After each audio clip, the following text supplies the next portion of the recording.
There's been two quotes sitting with me lately that I shared with a friend who was wondering whether or not they should take a big leap. So the first quote is from James Cameron, and it goes, "If you set your goals ridiculously high and it's a failure, you will fail above everyone else's success." The second quote comes from Avatar: The Last Airbender, and it goes, "The true mind can weather all the lies and illusions without being lost. The true heart can touch the poison of hatred without being harmed. Since beginningless time, darkness thrives in the void, but always yields to purifying light." Now, why would I share these two seemingly random quotes? Well, because they are actually complementary.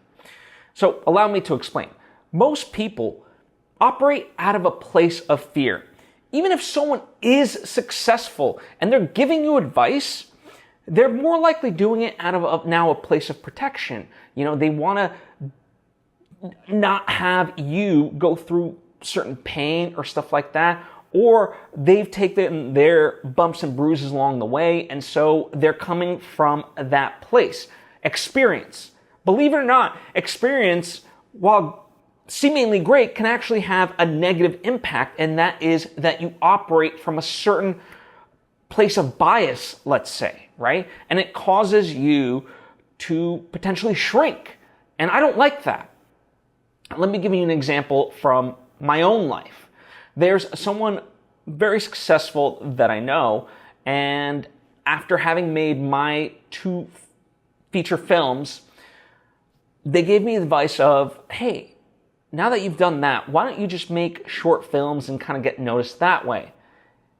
And I just kind of chuckled and I said, I actually want to do an animated trilogy. And I say that because that's the counter opposite. And it speaks to James Cameron's quote, right? That's what I'm doing. My level of ambition is so high that in my heart of hearts, even if I fail with this, I still will gain so much. Like, let's say the project comes to a grinding halt today. What I've learned from the experiences of all the things that I've done have been invaluable. Now, it could be applicable to different kinds of projects, or just literally me as a person in a way that has fulfilled my soul, right? There is that intangible benefit as well, which is truly, truly amazing. And so we can't be afraid to play big because everyone else plays small. Oftentimes, and this is where my friend's question stemmed from, it's like, is now a good time to do this, right? I remember we were at LA Comic-Con last year and they were like, hey, is now a good time to get into animation or this and that? Everyone's looking for the right time to do something. There's never going to be a right time.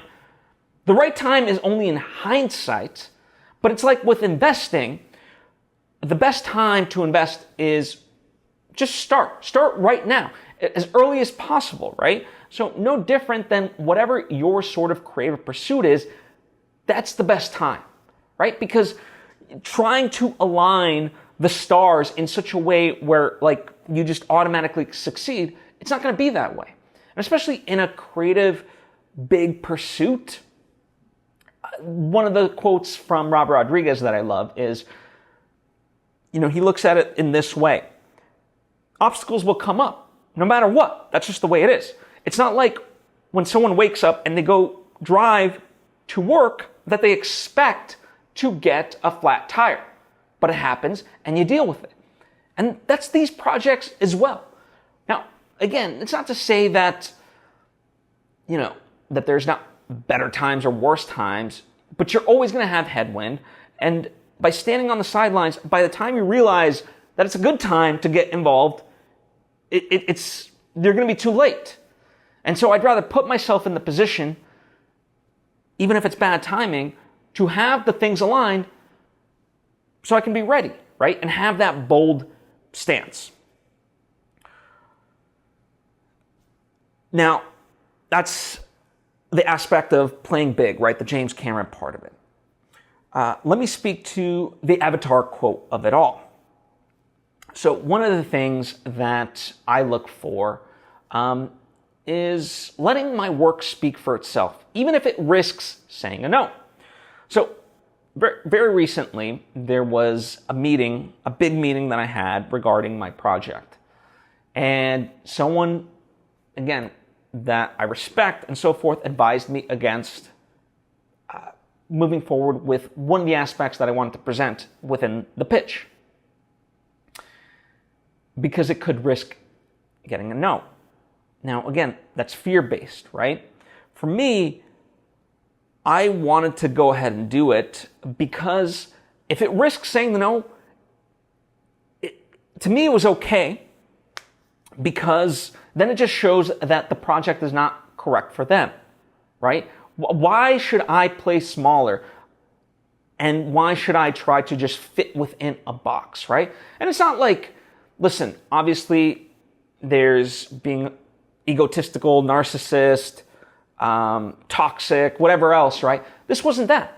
I just wanted to explain a portion of the vision and do it in such a passionate way, right? So again, going back to that bold, fearless aspect that James Cameron talks about, I'd rather have that. Now, it speaks to the Avatar quote about the true mind can weather all lies and illusions without being lost. The true heart can touch poison of hatred without being harmed, right? Because while darkness thrives in the void, it always yields to purifying light, right? That's what this was about. Was that like, hey, listen, at the end of the day, I whether from the advice of this person to not do it, I'm not gonna yield, right? Like, I have this grand vision, and I'm not gonna yield to it based on people's naysay. And if the person then in the pitch meeting, if they're gonna give it a no because of X, Y, and Z, then again, same thing. Now, paradoxically, the reason I've gotten any traction and continue to be able to push the project forward is because of that tour de force sort of passion. Again, not arrogance, but confidence that this is a worthwhile project and I will get it made at the end of the day. I want to get it made and I will get it made if that's what I so choose to, right? And so I'm not going to let this outside negativity affect me. Whether it's well-intentioned or not is beside the point. I'm just not going to let it affect me in that way. Now, caveat, doesn't mean I'm not willing to listen to a good idea. In fact, plenty of people have given me pause and consideration for certain things. Some has been because they understand the project, others just kind of by happenstance. So it doesn't matter what the piece of advice is or how it was intended, within the context. If it's good advice, I'm going to take it. But it has to serve the spirit of what I'm trying to create, which is not to be small. And I'm not going to let others affect me in such a way where I am going to play small. I'm just not going to let it do it, right? So, that's kind of something that I articulated to my friend when they were talking about being bold, taking a big step. And I said, listen, at the end of the day, there's people and, our jobs in this particular sector, going away. Yes. But that doesn't mean that all of them are gone and that they don't need those certain people. So why not? Do it in a smart and strategic, thoughtful way. And that's the other thing. Like, it's not about being reckless. It's not about that at all. In fact, I did a recent episode where from Alison Levin, who's a mountaineer, she talks about the idea of going big and going home, right? So it's not a binary of go big or go home. It's go big and go home. So I would encourage you to check out that episode. So there is this idea that have these grand ambitions, but also be smart and strategic about it. And in fact, one of just my overarching strategies is to play the long game. The audience will never know, your timeline. They don't know necessarily your output of when something was supposed to come versus when it didn't. A prime example of that is recently I put out a documentary. It's a 20-minute documentary on 20 years of my career. Now, truth be told, I started working on that thing since 2017. It is now 2025. So close to almost a decade, right? It was meant to commemorate 15 years of me in the business and serve as a highlight reel. But it just kind of dragged on, and I didn't know what it was going to necessarily be. And then things just clicked into place. And years later, I have this wonderful documentary, 20 minutes in 20 years, right? It fits in that way. It's very well done. And you know what? It's far better than it ever would have been in 2017. Now, you know this, right? I'm telling you that it took me almost a decade. But anyone who watches it, they're not thinking about that. They're just taking in the product as it is and whether it's good or bad. It took me 10 years to write my first novel. It took on many iterations and so forth. And trust me, there are so many projects that I have that I would love to birth into the world right here, right now. I know I will. And when they do, no one's going to know when they didn't come out. So that's the other part of it. Just play that long game. Be bold. Don't give in to fear. And just create. Go after what you want. So that is my message to you. I hope it resonates. As always, any thoughts or questions, comment down below. I would love to continue the conversation. And also, if you like the stuff that I do, I have a Substack that I go over some of these thoughts in written form, expand upon them. There's also other articles that I write that's free, so check that out.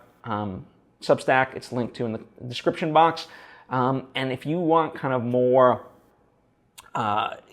intimate way, where we can not necessarily one-on-one interactions, but one-to-many, Patreon is a way to both support me, but also get that more direct interaction as well. So I would encourage you to check that out if you haven't already done so. And of course, subscribe if you haven't done that. That way you get all the various lessons and episodes that I put out right when I put them out. Thank you if you just did, and thank you if you already were. It really means a lot to me, because I hope it does to you. Hope to see you next time.